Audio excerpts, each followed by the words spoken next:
हो सकता है आप मेरी वीडियोस नहीं देख पा रहे हो। इसकी वजह मेरी वीडियोस पर लगने वाला बैन है। इस सूरत में आप या तो वीपीएन इस्तेमाल कर सकते हैं या फिर अपना कंट्री चेंज करके कोई भी और कंट्री कर दें, तो आपको मेरा चैनल पेज और मेरी तमाम वीडियोस दिखाई देने लगेंगी।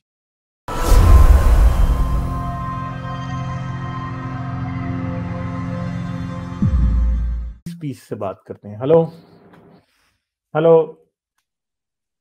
हेलो। हेलो। हाँ जी, क्या हाल है, हेलो। कैसे हो? हाँ मैं ठीक हूँ। आप बताओ कैसे हो? अच्छा, क्या बात करोगे? हाँ यही मुझे भी मतलब अ, बात करना था यही कि मतलब हमेशा मैं सोचता हूँ ऐसा कि ये कोई भी चीज you know we can not create something out of nothing. Another thing is that you can not place that thing at nowhere, है ना? फिर कहीं तो कोई तो कहीं से कुछ ना कुछ तो शुरुआत होता ही है ना। तो जब हम लोग बोलते हैं कि बिग बैंग का शुरुआत हुआ, तो अच्छा, आई डोंट अंडरस्टैंड कि how do you define a starting point. क्या कहते हो आप इसके बारे में? बिग बैंग अगर आप साइंस से पूछना चाहते हैं या आप किसी और चीज से पूछना चाहते हैं? नहीं, मैं साइंस साइंस क्या से ही कहते पूछना चाहता हूँ। साइंस क्या कहती है? यू नो कि अगर मतलब मैं क्या समझता हूँ कि कोई भी चीज को हम लोग को देखने का ना एक रेफरेंस होता है। You can not have imagination without a reference. Either it will be speed of light, या फिर कोई लोकेशन, या किसी तरह का कोई भी यू नो किसी चीज को जानने के लिए हमें एक रेफरेंस का जरूरत होता है।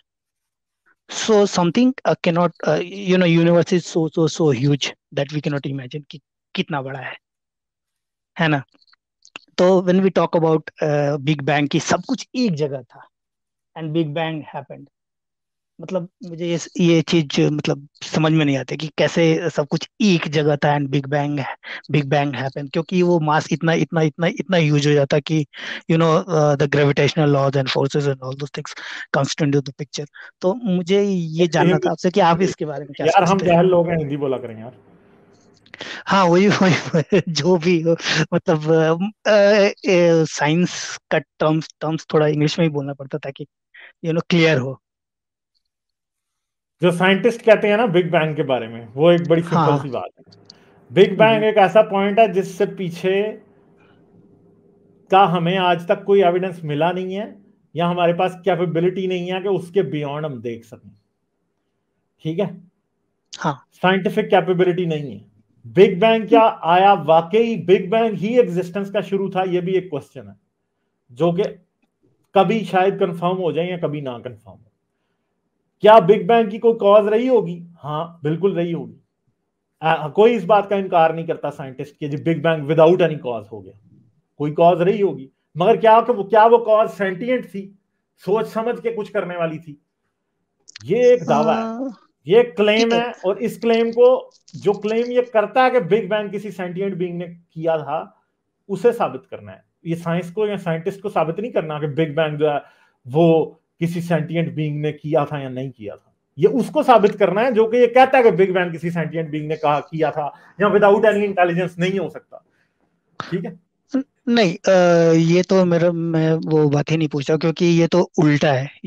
जो बोलते हैं कि सबसे पहले सबसे महान चीज आया, ऐसा होता ही नहीं है। सबसे पहले छोटा चीज होता है, देन इट एक्यूमुलेट्स, कि वो फिर बड़ा होता है। जो कहते हैं कि नहीं, सबसे पहले सबसे महान चीज आया, उसने सब कुछ क्रिएट किया, ऐसा ऐसा दिस इज नॉट पॉसिबल मेरे हिसाब से। और छोटा चीज ही बड़ा होता है। यानी कि जैसे अगर हम किसी इसकी बात करें कि मॉलिक्यूल्स है, ठीक है, एटम है, मॉलिक्यूल्स है, देन सेल है, देन मैटर है, ठीक है। तो ये ऐसे चीज होता है। तो existence of God is you know thinking कि गॉड एग्जिस्ट करता है, it's a waste of time. दूसरी बात, ये बोल रहा हूँ, जब बिग बैंग हम लोग बोलते हैं तो हम सब कुछ एक पॉइंट पे कंसंट्रेट कर देते हैं, क्योंकि बहुत मास, आप उस मास को इमेजिन करो कि जब हम ब्लैक होल बोलते हैं तो हम बोलते हैं कि अपने ही मास के अंदर वो इतना ग्रेविटी पुल हो जाता है कि वो बहुत ही छोटा और बहुत ही हैवी हो जाता है, डेंस हो जाता है। That is a black hole. तो अभी अब जब हम बिग बैंग के एक स्टार्टिंग पॉइंट के बारे में बात करेंगे, तो इतना तो you imagine that complete big, you know, कि सारा ब्लैक होल, सारा स्टार, सारा सब कुछ एक जगह कॉन्सेंट्रेट था। ये मेरा मतलब लॉजिकल दिमाग नहीं मानता है कि ऐसा हो सकता है। आई नो कि हाँ भाई, एक्सपैंडिंग है, उसका थ्योरी है ये, लेकिन how did everything come at one place? बस ये उसके पीछे हम नहीं जान सकते, बिकॉज कि हम लोग हमारा क्योंकि टाइम हमें पता है कि ये और था ना, इसका एविडेंस है आज के, ये एक पॉइंट पे इकट्ठा था सब। आप अब इसको मानने की देखें, जब किसी चीज का एविडेंस मिल जाता है ना, तो उसके बाद ना मानने वाली कोई बात नहीं रहती। जब चीजें थ्योरी के या हाइपोथेसिस के फेज में होती हैं, तो आप कहते हैं कि यार ये मुझे ज्यादा लॉजिकल लगता है, ये नहीं लगता। मगर जब चीजें प्रूफ उनका मिल जाता है, तो फिर आप ये नहीं कह सकते, क्योंकि हमें ये पता कि हमारे पास आज कॉस्मिक माइक्रोवेव बैकग्राउंड रेडिएशन है, CMBR।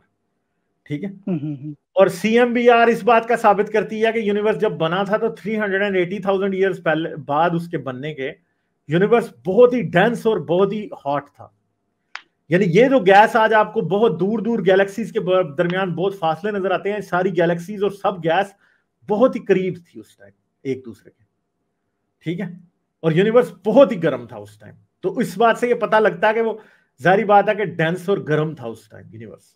तो हमारे पास हाँ, इस बात मैं का एविडेंस है। अब ये लॉजिकल लगना और या ना लगना अब ये एक अलग बात है। अब जारी बात है कि मैं आपको मैथमेटिक्स तो समझा नहीं पाऊंगा यहाँ पे, और ना मैं खुद को इस बात का कोई क्लेम करता हूँ कि मैं बिग बैंग की या थ्योरी ऑफ जनरल रिलेटिविटी की मैथमेटिक्स को समझता हूँ। मैं तो नहीं समझता, मुझे पता है। मगर मुझे ये पता है कि साइंटिस्ट ने जो एक्सप्लेनेशन दी है, उसके मुताबिक यूनिवर्स डेंस और हॉट था।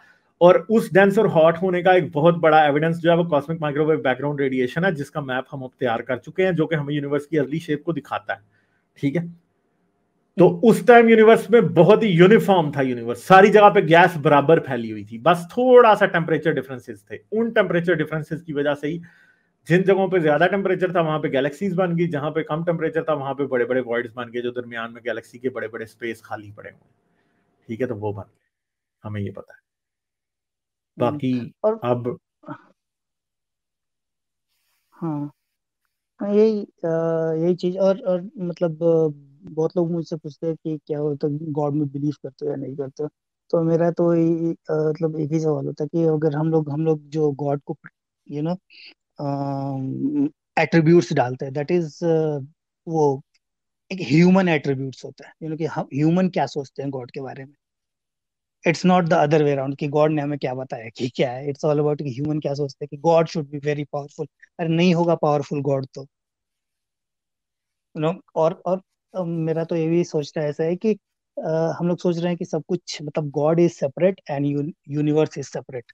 ऐसा भी तो हो सकता है कि गॉड इटसेल्फ इज यूनिवर्स, या फिर द कंप्लीट कॉस्मोस। देयर ये इज भी एक एनेक्डोटल बातें हैं ना, ये एनेक्डोटल बातें हैं ना, हमारे पास कोई एविडेंस तो नहीं है। चलें ठीक है, मैं आगे चलता हूँ। सही है, थैंक यू, फिर हाँ, करेंगे बात आपसे। ओके, थैंक यू, हाँ, bye. Thank you. Like, share और सब्सक्राइब करना मत भूलें। इसके साथ साथ आप मेरे चैनल को पेट्रियन पर सपोर्ट कर सकते हैं। पेट्रियन का लिंक वीडियो की डिस्क्रिप्शन में है।